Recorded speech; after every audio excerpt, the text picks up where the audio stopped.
this is the Milky Way today. There are profiles of, as a function of galactocentric radius, as Charlie said before, of the gas, which is more or less flat here in these units, solar masses per parsec square.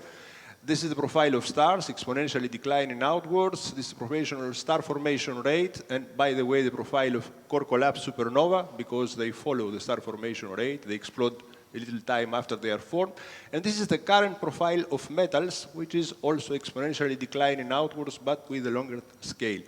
We know quite well the properties of the total mass in gas in stars, the star formation rate today in the Milky Way and the supernova rate. We have little idea of how these things evolved in the past. We don't have really observations about how the profiles evolved, but we know at least how things happen in the solar neighborhood. We know the history of the solar neighborhood. So we can make attempts to model the evolution of the Milky Way, and there have been dozens of models for that. Now, when it comes to habitability in galactic scale, there are two things. The one is to form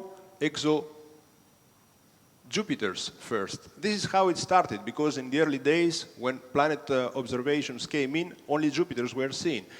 And in 2005, we had statistics showing that hot Jupiters have a dependence on metallicity, a relatively steep one that should be taken into account. But hot Jupiters, as they move inwards, they destroy Earths, if there are any Earths. They don't allow for formation on other planets.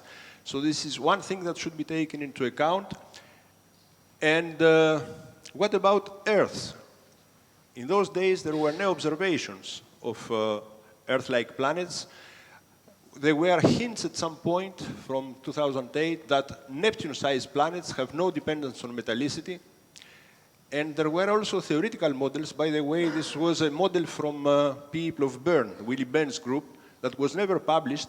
But they were finding in their simulations of planet formation, this is the mass of the planet, so here are Jupiters, here are Earths, in units of the Earth mass, for three different metallicities. And you see that while for Jupiters, there is a net dependence on metallicity. The green is for small metallicity, red is for high metallicity. When you come to Earth, it's more or less the opposite almost. So there is no dependence on metallicity. So from theoretical point of view, already at the time, we knew that the probability of forming Earths is probably less dependent on metallicity. And now we have observations that tell us, here is again, metallicity is a function of the radius of the planet. You see here up are big Neptunes or Jupiters here. So clearly you need high metallicity. This is solar metallicity to form Jupiters. In small metallicities you don't have. But for Earth-like planets, there are all over the place from 1/3 solar to 3 times solar, so there seems to be no dependence on metallicity. Okay, so how to incorporate this into some model? This is what was done. I mean, this is work I did 2008 as a function of metallicity.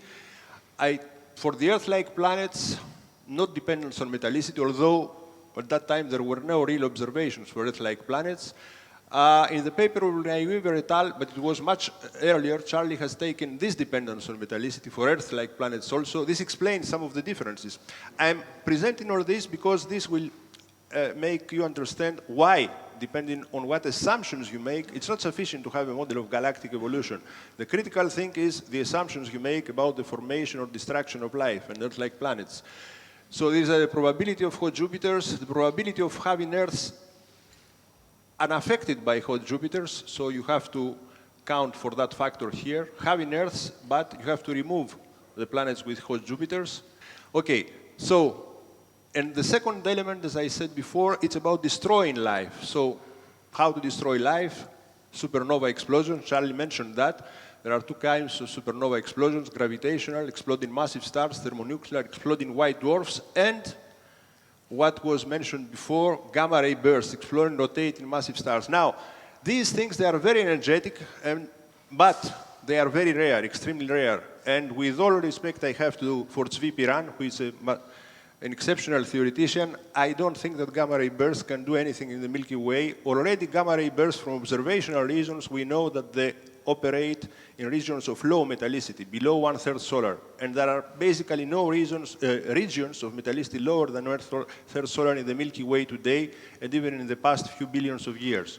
So for any practical purpose, this is that theoretical. I know that scientists sometimes have the tendency to scare people a little bit, proposing scenario of cosmic catastrophes, doomsdays, and so on.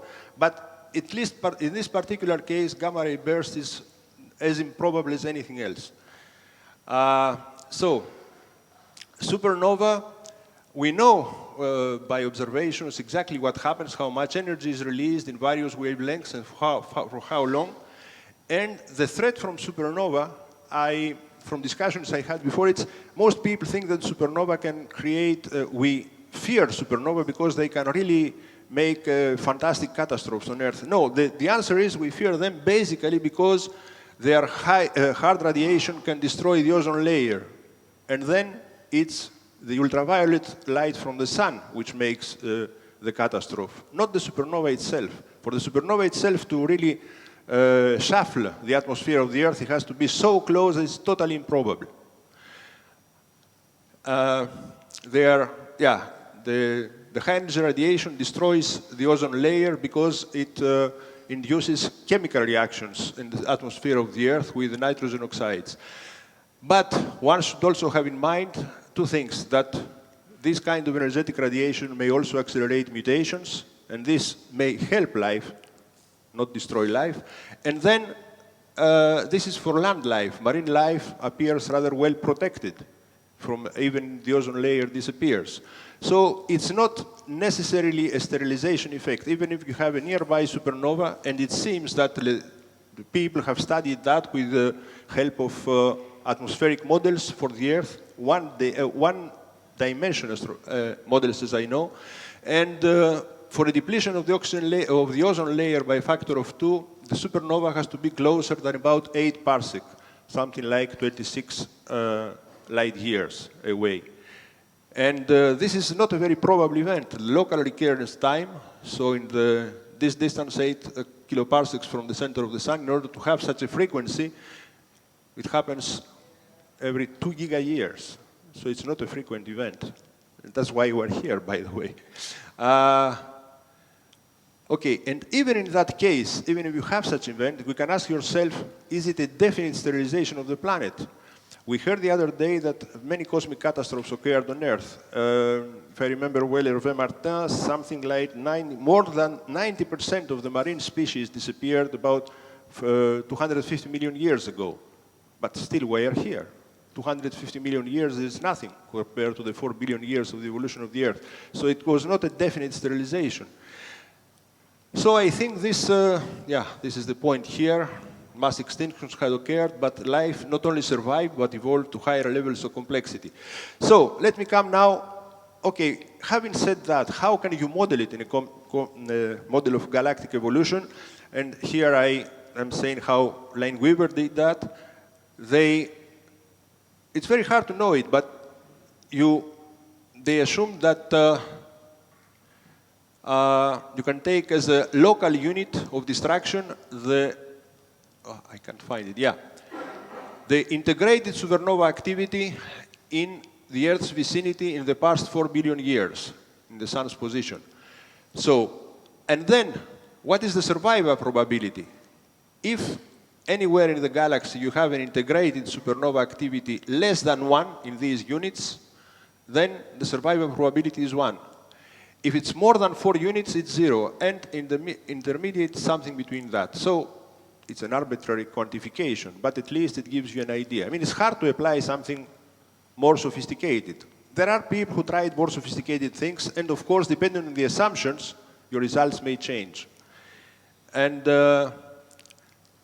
but I did that for what I'm going to show back in 2008. I had my own model, my own probabilities for Earth formation, a flat one, but I took this probability for supernova explosions, and you have models for chemical galactic evolution that reproduce all the present-day properties of the Milky Way. So I'm not going to go through the details, but whatever we know about the gas layer. So at 13 giga-years, these curves should compare with observations, and this is okay. Whatever. And then let me come to the bottom line, because you can calculate individual probabilities for forming Earths as a function of time. So snapshots at 1, 2, 4, 8, 13 gigayears, forming hot Jupiters, survive in hot Jupiters, integrate in supernova rate, survive in supernova. You see, probabilities are small in the inner galaxy, but in the outer galaxy there is basically no threat from that. And the bottom line is the Earth surviving hot Jupiters and supernova today, and you see that distribution is more or less flat. Of course, a little bit here in the inner galaxy is a problem. And if I have to cast it in the form that Charlie showed before, in a space-time diagram as a function of radius, you see here time going up, and again you see iso densities. So indeed, there is a kind of preferred zone around here, and much smaller probabilities out there. But not such a big deal. I mean, what's the difference if having 15% probability here and 3% there? It's okay, it's 5 times more, but there are billions of stars there. And in fact, if you weight the probabilities with the number of stars per parsec square, remember there is an exponential stellar profile in the inner galaxy. There are many more stars there. So when you make this weighting, everything is shifted towards the inner galaxy. So there are many more stars under the assumptions of the model that should be habitable according to this criteria of habitability in the inner galaxy and in the outer one. So, what do we learn with that? Do we learn something? Yeah, okay, this is the model that Charlie showed. There's another work, more recent one, by Govanluk, with a different criterion for star formation supernova survival. And you see what gets a habitable zone near the center and a kind of peak here. And this is my model. So, but mine was closer to this one than to that one. And now people are, the funny thing is that there are more people entering the game. I don't know why. I suspect because they have models of galactic evolution, they want to do something with that. Now there are n-body models, can you imagine that? For calculating such things, simulating. Now this is another prescription for a threat by supernova with Forgan et al. And you see here the red is the habitable zones. They are right in the middle of the disk of the galaxy. But you have also red here, these are the satellite galaxies. So the final profile, it's more or less like the stellar profile. Everything is habitable, and these are the satellite galaxies out here. And some other guys now, which is even funnier, because the previous models all have some logic. Now, these guys adopted it's Vukotic et al., again an n-body simulation.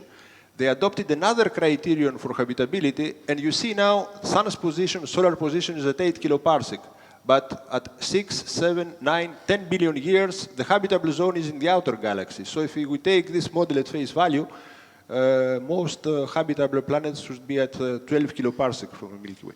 So what should you take out of that? Not so much. I mean, the only thing you should take out is that basically we don't know. Everything could happen. Life could be everywhere in the Milky Way, in fact. And the state of the art is that, we can spend our time. Yeah, this is at least this guy made a nice summary of the models up to now, and you see where things happen. So the original Ryle-Weaver, 7 to 9 kiloparsec. In my case, it was the entire disk. This is a solar neighborhood, this guy. This is the inner galaxies. This is the whole disk, as I expected. And this is the outskirts at 16 kiloparsec, he says. Okay, so you better not believe any one of those. The other thing, however, this is interesting to know. In the last few years, we are very excited in studies of galaxy evolution, in spiral galaxy evolution, and our Milky Way is a spiral, about the possibility, the so-called radial migration. Up to now, we were thinking that stars, once they form somewhere from the gas in the disk, they are following circular motions. Of course, somehow modified by the epicycles, because the epicyclic motions, however, is of small amplitude. Okay, we know that. For instance, in the solar neighborhood, at 8 kiloparsec from the sun, The epicyclic motion makes stars doing excursions outwards and inwards by about 1 kiloparsec at most. So the stars are wobbling around like this. But now we have theoretical and observational reasons to believe that orbits can change through resonant interaction at corrotation with spiral arms. When a star enters a spiral arm, it may gain or lose angular momentum, and this is churning, called churning, and this may really bring stars from the inner disk to the outer disk, and vice versa. And this is a well-understood now theoretical effect, although it's hard to calculate from first principles. You don't know how many stars at this time can interact. But you see immediately that this changes a little bit the rules of the game now, because your stars may be formed somewhere in a region which in principle is dangerous, if you assume that supernova are there. And then it can move outwards in a short time scale of 1 billion years, so it can escape supernova threat. And I also played this game. We have quite sophisticated models on that. With probabilities, it's a probabilistic game going out, and how many stars, for instance, in the solar neighborhood, this is the fraction of stars that was formed in situ, but there are several stars, many stars that are come from the inner regions. So now the game changes a little bit. The model is okay. Yeah, you can see as a function of metallicity, for instance, locally, how many stars were formed in situ, how many are affected by the epicycles, we have more metallic stars, and how many stars is the red curve came here, the most metallic ones, through radial migration. This is what happens locally. And another criterion, more for supernova threat, closer to the one used by Govanlock et al. So, okay, let me go to the bottom line. Here is, again, the various probabilities, destruction or survival for as a function of time, various snapshots. And the bottom line is, again, you have something, okay, supernova threat inside, better outside, but there is a maximum again. But when you wait with the surface density of stars, so again, most of the habitable planets should be in the inner galaxy. I mean, this is 2 kiloparsec from the center. But again, the thing is that basically, we don't know. It could be everywhere. It could be even in the outskirts of the galaxy. As far as I know, it's not impossible. So let me conclude now for the galactic habitable zone. It is something which is impossible to define, either qualitatively or quantitatively for the moment. Thank you. And the more so, since radial migration of stars and the disk of Milky Way mixes stellar population on rather short time scales of 1 billion years. Also, simple and sea life forms appear to be robust to the threats we can imagine from supernova, basically. I didn't discuss at all gamma ray bursts. I don't think it's a threat for the last few billions of years, at least. So the concept of galactic habitable zone definitely has no explanatory or predictive power. Is it a useless concept? I wouldn't agree, because there is a similar situation concerning the Drake equation that was mentioned before. Drake equation is also totally impossible to use for predictive purposes. But it does not mean that it is useless, because it helped us during all those years to structure somehow our thoughts about life and even intelligence in the universe, a very complex phenomenon. So in the same way, I think that the galactic habitable zone concept may allow us to structure our thoughts, our educated guesses, our knowledge about a very complex phenomenon, the emergence and the survival of complex life forms, however you may wish to define complexity in a galactic environment. And this, I think, is useful. So, okay, thank you.